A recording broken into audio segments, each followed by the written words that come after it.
The war was over. The skies were silent. The ground, once full of fire and blood, now slept. But inside a quiet military shelter, a man opened his eyes. His name was Jack Carter, a human soldier who had fought in the Battle of Iran 9, the deadliest fight between humans and alien forces. His body was weak. His head hurt. He tried to sit up but call. Everything was blurry. Where was he? Was he alive?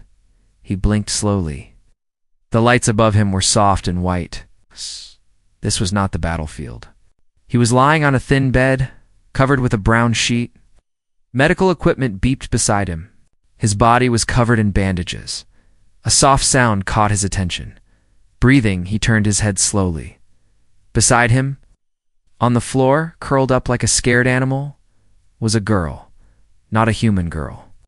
She had pale blue skin. Her hair was silver, like moonlight. Her clothes were torn. Chains were around her ankles and wrists. She was shaking. Jack stared in silence. The girl didn't look at him. She was afraid. She looked like she hadn't eaten in days. A nurse entered. She smiled. "You're lucky, soldier, you survived." Scott tried to speak, but his voice was dry. "Where? Am I?" "Recovery zone." "You've been asleep for 5 days? You were brave in the battle? You destroyed the enemy corps? You saved hundreds." Jack closed his eyes, remembering flashes of the fight. Explosions, screams. Then darkness. He looked at the alien girl again. "Who is she?" he asked. The nurse's smile faded a little. "Your reward." Jack frowned. "What do you mean? She was taken from the enemy camp." "She is yours now, a gift for your service." Jack stared horrified. "A gift? She's a person." Nurse shrugged. "This is how things work on Iranan.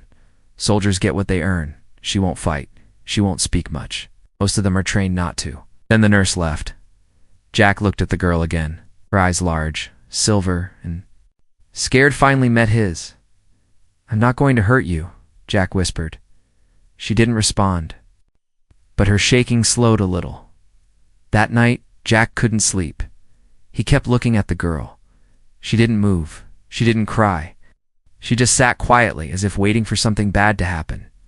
Jack pulled himself up from the bed. His legs were weak, but he reached a blanket and gently placed it over her shoulders. The girl gasped and pulled away. "I'm sorry," Jack said softly. "You're cold, that's all." She stared at him, confused. No one had ever covered her with a blanket before. Jack sat on the floor beside her. "What's your name?" he asked. She didn't speak. "Do you understand me?" She nodded, a tiny nod. "My name is Jack." Still no answer. But she didn't look away this time. The next morning, a soldier entered the tent with food. "Hey, hero," he said to Jack.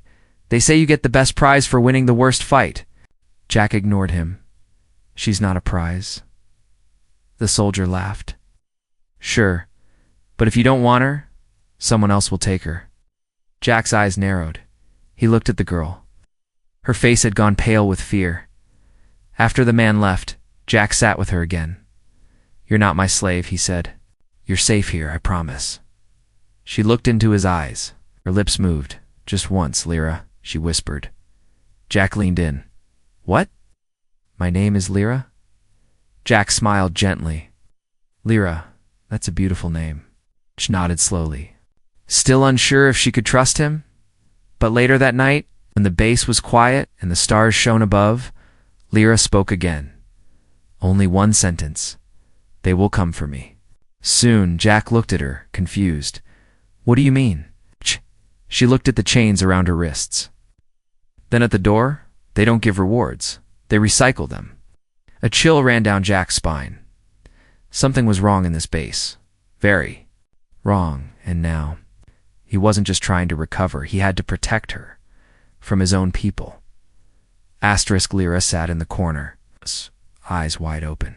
Staring at the door, she didn't sleep. She didn't eat. She didn't speak again. Jack watched her from his bed, feeling helpless. His wounds were healing, but her silence was harder to fix than any injury. He had faced death before. He had fought monsters, seen planets burn, and survived alone in the dark. But this girl, this quiet, broken girl, made him feel powerless. She wasn't just scared, she was trained to be silent. Like silence was her only protection. Jack moved slowly toward her, careful not to scare her. "I brought food," he said gently. He placed a plate near her, just warm soup and some soft bread. Lyra didn't move. Her silver eyes watched the food, then flicked to the door again. "Is someone coming?" Jack asked. No answer. "Are you afraid of me?" Still nothing.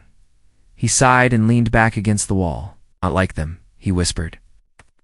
"Didn't ask for you? I didn't know." Finally, her lips moved. "No one asks," she said. Her voice was soft, like wind through broken glass. Jack turned to her, surprised. She spoke again. "They just take." Jack felt something heavy inside his chest. This girl had been given like a weapon or a ration, something to use and throw away. "How long were you a prisoner?" he asked. Lyra looked down at her chained hands. "I don't know, many moons, many hands." Jack's fists clenched. He stood up and walked outside the tent. The sun was rising over the red hills of Aranon. Soldiers laughed near a fire. Medics moved supplies. The war might be over, but cruelty hadn't stopped. He marched to the command tent. Inside, Commander Voss sat behind a desk, drinking black coffee.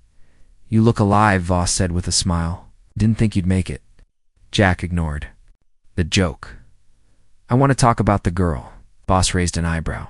"Your reward? She's not a reward. She's a prisoner." Voss leaned forward. "Listen, soldier. Saved lives. That girl was part of the enemy colony. She's no one. No name, no family. If you don't want her, just send her back. But don't start asking questions. What happens if I send her back?" Voss sipped his coffee. "She goes to retraining, then reassigned." Jack felt sick. He knew what retraining meant. "She told me they'll come for her." Voss smiled coldly. "She's not wrong." Jack left without another word. That night, Jack returned to the tent with a small key in his hand. Lyra watched him silently. He sat beside her and held up the key. "Do you want to be free?" She stared, confused. "No chains. No orders. No soldiers. Just you." Lyra looked at the key, then at him. "Is this a trick?" Jack shook his head. "I don't do tricks." Slowly, he reached for her wrist. She flinched. "I won't hurt you," he said softly. She let him unlock the chains, one by one. The cold metal dropped to the ground. Her arms were thin and bruised, her ankles swollen. But her eyes were starting to change. Not full of fear anymore, just hope. Jack handed her a clean towel and a fresh shirt. "There's a wash area behind the tent. It's safe. I'll wait here." Lyra took the clothes carefully and left without a word. When she returned, her face and arms were clean. Her hair, still wet, shone like silver under the lights. She looked less like a prisoner and more like a person again. Jack smiled. "Much better." She stood silently, unsure what to say. Then suddenly she bowed, deeply, respectfully. "I don't understand," Jack said. "You gave me kindness," Lyra said. "That is rare." Jack felt something stir in his chest. He had seen thousands die, had seen planets destroyed. But this moment, this small, quiet moment, was more powerful than any battle. That night, just as they were both about to sleep, Lyra whispered something. "I dreamed once of the stars." Jack looked at her. "What did you see?" "A place where no one owned me," she said softly. "Where I could speak, run, laugh." Jack smiled sadly. "Maybe that place is real." Lyra turned to him. "You believe that?" Jack looked at the sky through the tent roof. "I want to." But even as he said the words, he felt a chill in the air, because far away in the shadows, someone was watching, and soon Lyra would be taken again, unless he stopped it. Jack couldn't sleep. Not because of pain, not because of war memories, but because of one sentence Lyra had whispered days ago. "They don't give rewards, They recycle them. Swords. The words echoed in his head like a warning. A hidden truth. Nobody wanted to speak. He lay awake, staring at the ceiling, while Lyra slept on the floor, wrapped in a blanket. Her breathing was slow, peaceful, but he knew that peace wouldn't last long. Something was wrong on this base. He could feel it, and he needed proof. The next morning, Jack pretended to go for a walk. Instead, he made his way to the communication center. The guards knew him. A war hero. They nodded and let him pass. He slipped inside and found a small computer terminal. He typed in his old access code, Carter. 6173 Bravo unit. Access granted. He typed, reward allocation records nothing. Then he searched, alien prisoner. System access denied, but one file appeared on the screen, hidden, almost buried. Project Reclaim, restricted Jack. Tapped the screen. It asked for clearance. He entered an override code he remembered from the battlefield. The file opened. Jack's eyes moved quickly over the text. His heart beat faster.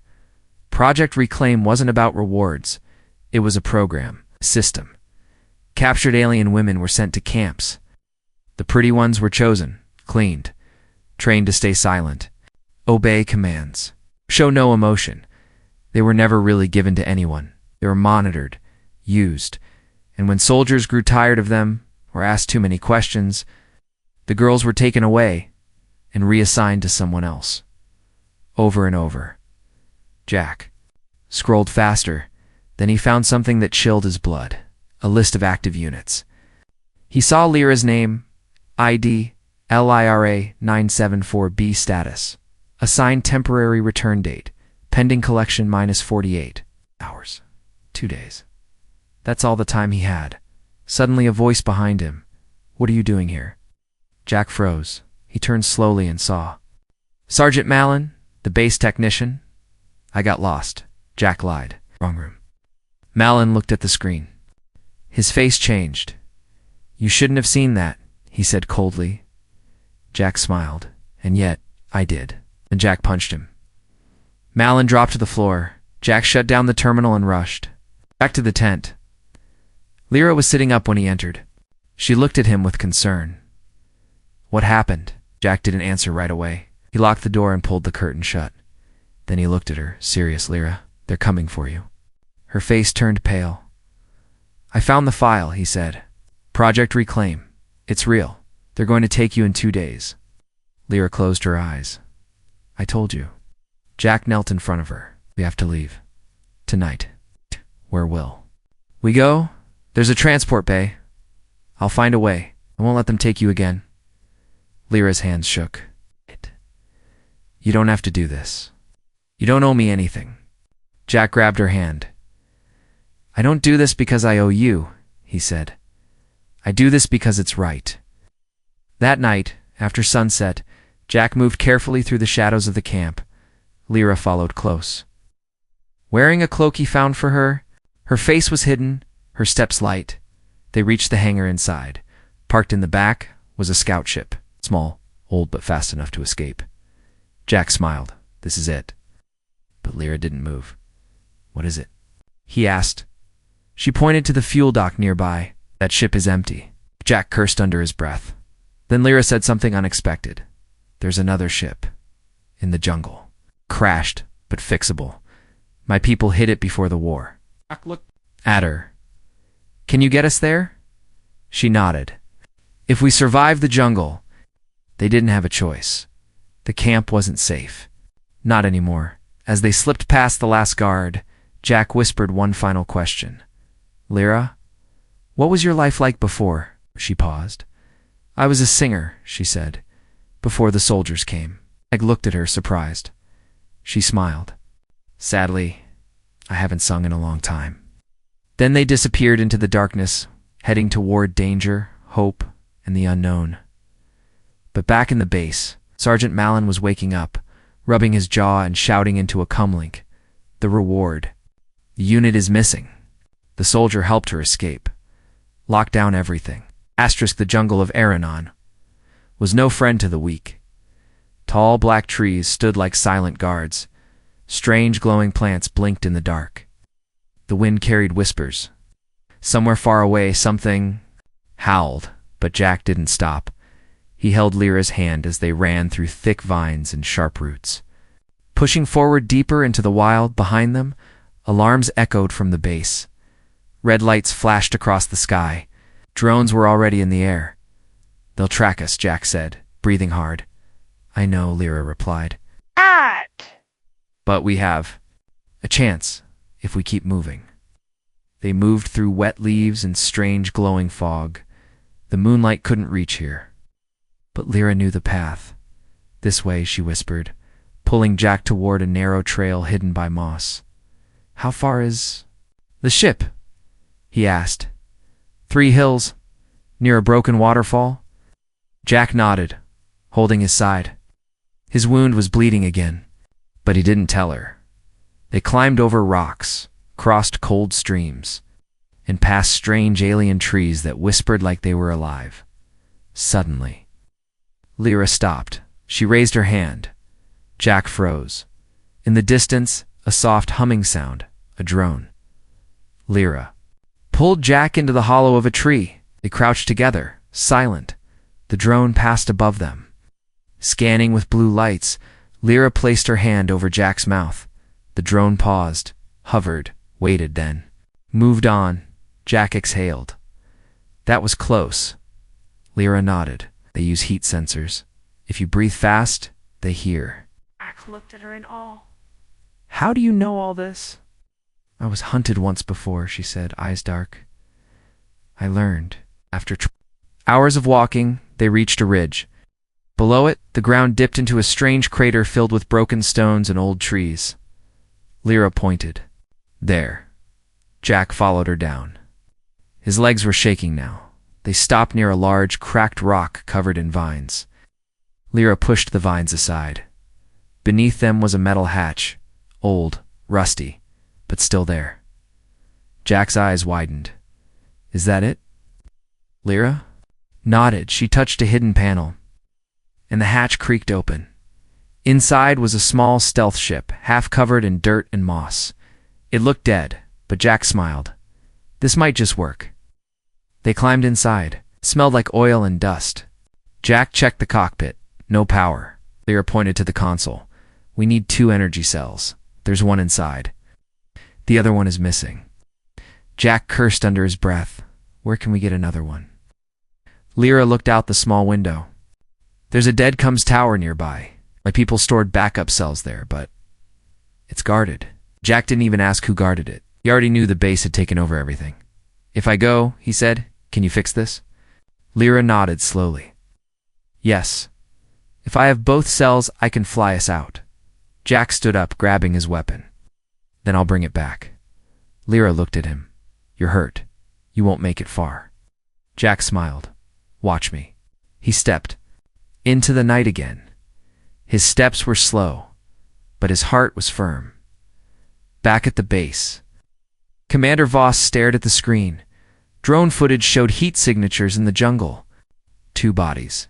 Moving fast, he clenched his teeth. "Send the intercept team. Bring back the girl. Kill the traitor." Sergeant Mallon smirked. "They're heading toward Zone 9, the crash ship. They want to escape." "Then blow the ship if you find it," Voss ordered. "No one escapes this planet without orders." Jack reached the old tower just before dawn. It stood like a skeleton of metal and wires, leaning slightly. A single guard stood near the door. Jack moved silently, his soldier instincts kicked in. He threw a rock far away. The guard turned in that moment. Jack rushed, grabbed the man from behind, knocked him out cold. Inside the tower, he found a dusty locker marked "Power Cell, Reserve." He smiled. "One down. Let's go home." But just as he stepped out, he saw it in the sky above. The jungle. A drone was circling the area where Lyra waited, and right behind it, a team of soldiers was moving in, back in the hidden ship. Lyra worked fast. She fixed the wires, cleaned the systems, and powered up the console with the first cell. Lights blinked on. Engines. Wind.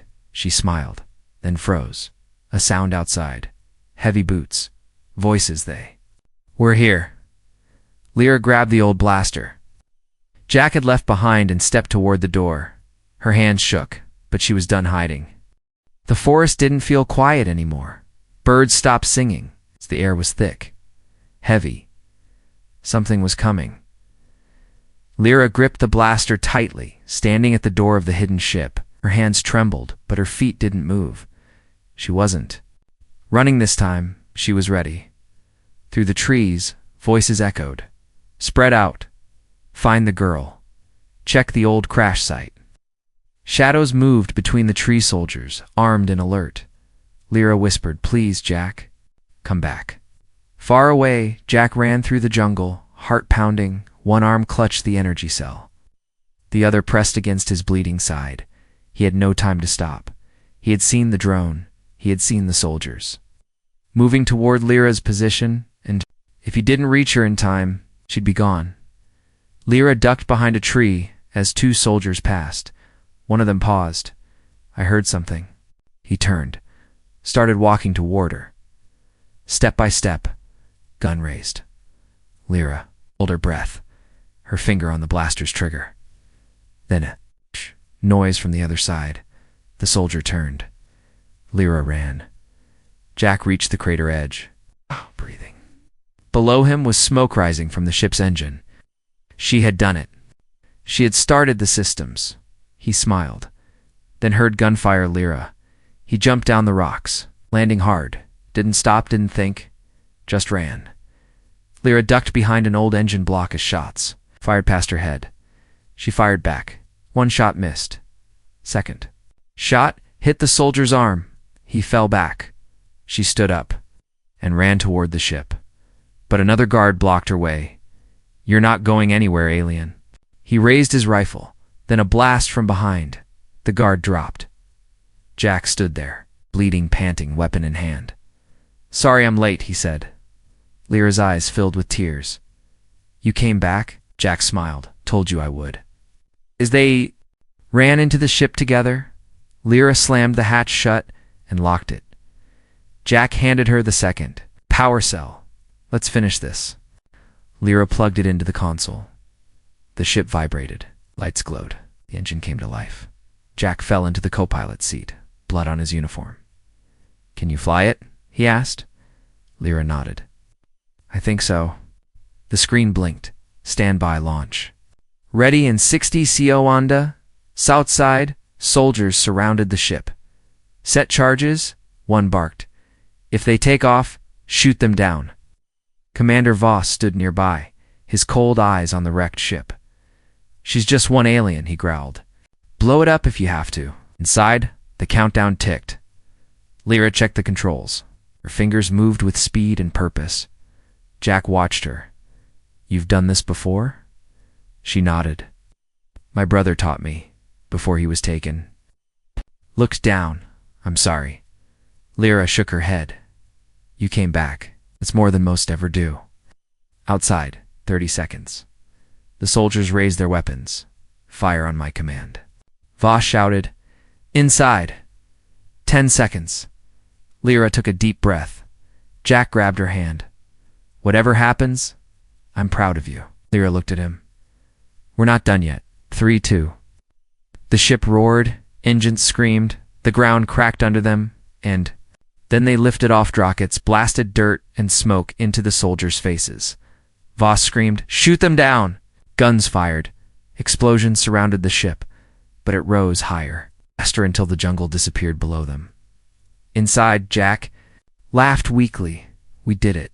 Lyra looked at him. "You're bleeding too much." Jack leaned back, eyes closing. Not the first time. She grabbed the med kit and worked quickly, pressing gauze to his wound. "You can't die now," she whispered. "We're free." Jack opened one eye. "Are we?" Lyra looked at the stars, and for the first time in years, she smiled. "Yes," but far behind them, in a hidden control room. Commander Voss stared at a blinking red dot on a black screen. A small tracker, still active, still. Transmitting, he leaned closer and whispered, "Run all you want, girl. We're not done yet." Asterisk, the stars looked peaceful, cold, silent, free. But inside the small escape ship, things were far from calm. Jack lay on a metal bed, pale and weak. His shirt was soaked in blood. His breathing was shallow. Lyra sat beside him, holding his hand. She had cleaned his wounds and stopped the bleeding, but he needed real medical care. And fast. "I'll find a place," she whispered. "Somewhere safe." Jack opened his eyes.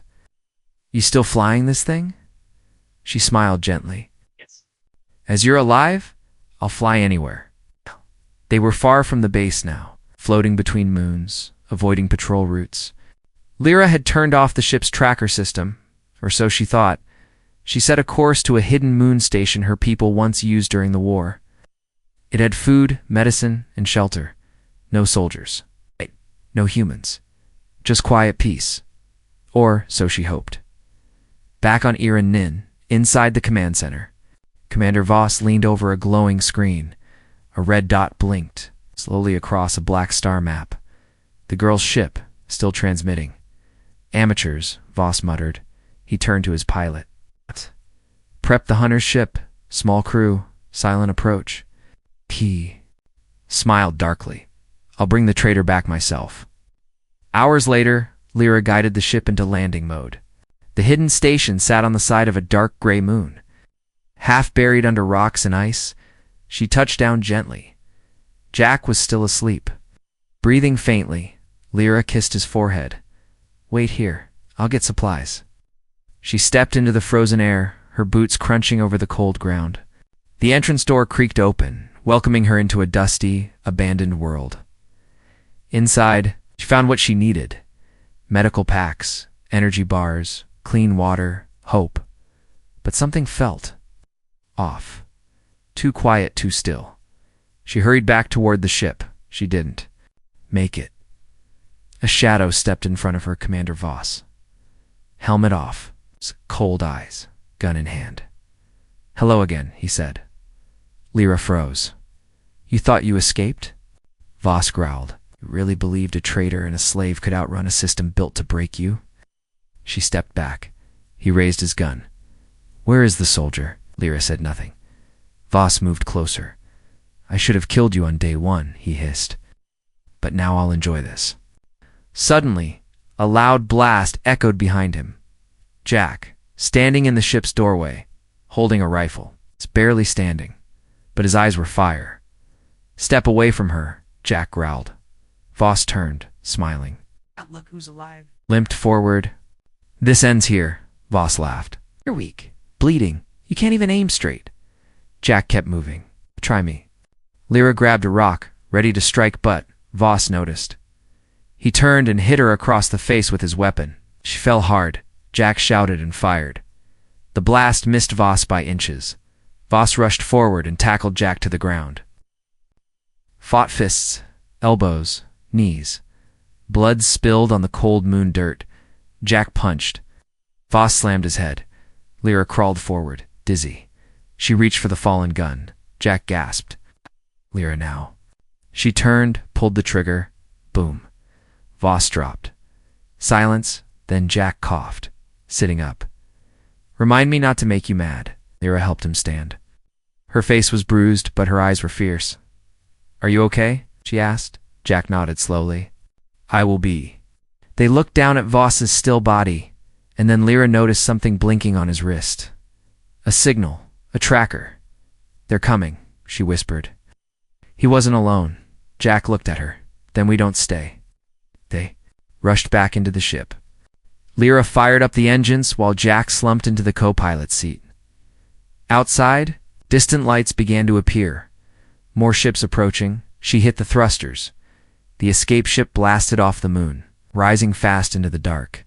Inside, as stars flew past. "Them," Jack turned to Lyra. "You saved me."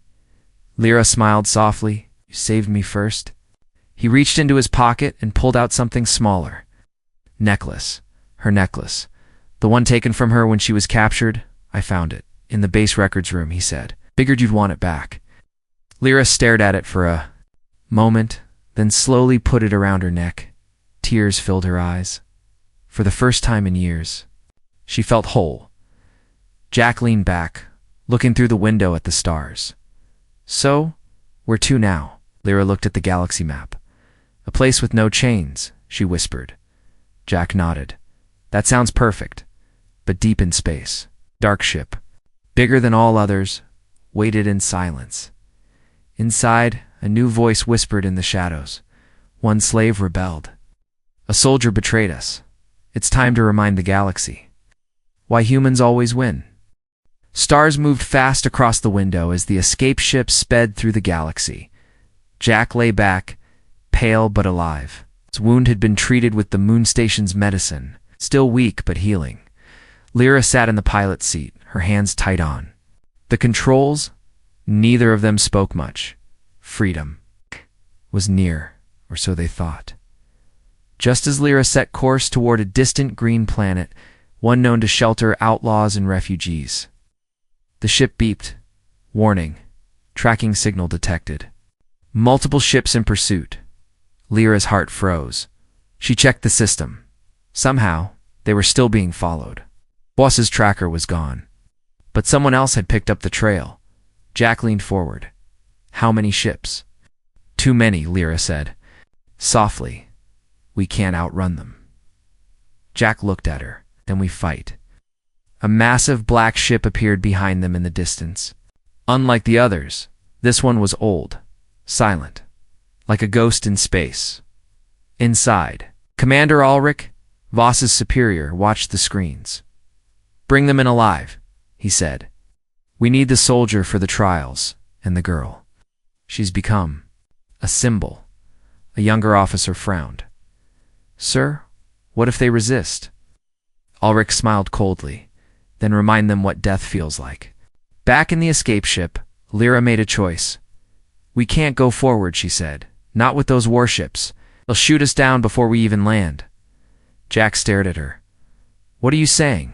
I'll take the ship one way, and you escape in the pod. Alone, you'll survive.